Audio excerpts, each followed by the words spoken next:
Bonjour tout le monde, alors cette vidéo concerne les Sagittaires et les Capricornes. On va aller voir un petit peu les énergies pour vous demain avec l'oracle des Météores. Pour chacun des deux signes, je vais prendre deux cartes pour avoir vraiment un complément d'information. Et comme toujours, on garde son bon discernement dans chacune de mes vidéos.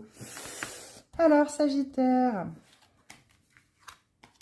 on vous parle d'acceptation et de rencontres fortes. Vous avez peut-être fait une rencontre sentimentale ces derniers temps et c'est quelque chose de très fort, quelque chose qui vous anime, quelque chose peut-être aussi également qui vous bloque ou c'est que vous sentez qu'il y a des avancées qui sont compliquées, qui sont fastidieuses. Mais il va être question d'accepter en fait qu'il y a un timing divin, que les choses doivent se passer comme elles se passent.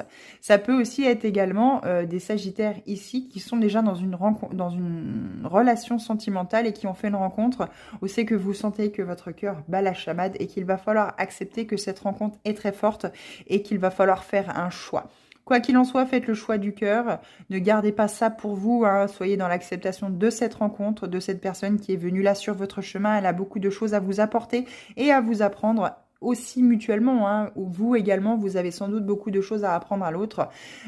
Si vous restez dans cette situation-là, vous risquez d'être malheureux ou malheureuse. Donc, il est vraiment question d'accepter une bonne fois pour toutes cette rencontre que vous avez faite et qui va pouvoir justement vous apporter tout le bonheur que vous avez besoin dans votre vie. Surtout, ne culpabilisez pas, la vie est ainsi faite. Il y a un plan divin et la personne avec laquelle vous êtes ne vous est peut-être pas destinée. Et aujourd'hui, on a décidé de vous mettre cette personne-là qui vous est destinée sur votre chemin. Alors, soyez dans l'acceptation. Capricorne. On vous parle de votre enfant intérieur et il y a besoin d'ancrage. Je vous les mets là, elles sont magnifiques ces cartes-là.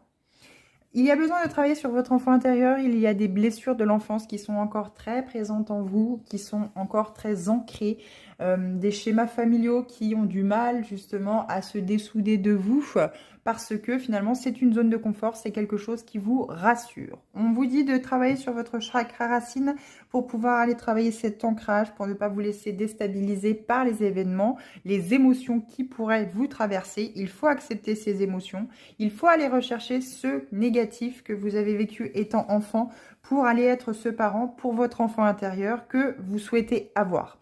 Si vous n'êtes pas ancré correctement dans l'ici et le maintenant, vous ne pourrez pas accéder correctement à cet enfant intérieur et créer cette libération, créer justement ce contact pour pouvoir libérer les blessures de l'âme. Il y a ici des blessures de l'enfance à libérer, que ce soit des blessures de rejet, d'abandon, peu importe, de trahison, mais vous devez sortir de ce schéma répétitif parce qu'en fait, au final, ça vous empêche de faire rayonner votre lumière intérieure et de trouver la joie et le bonheur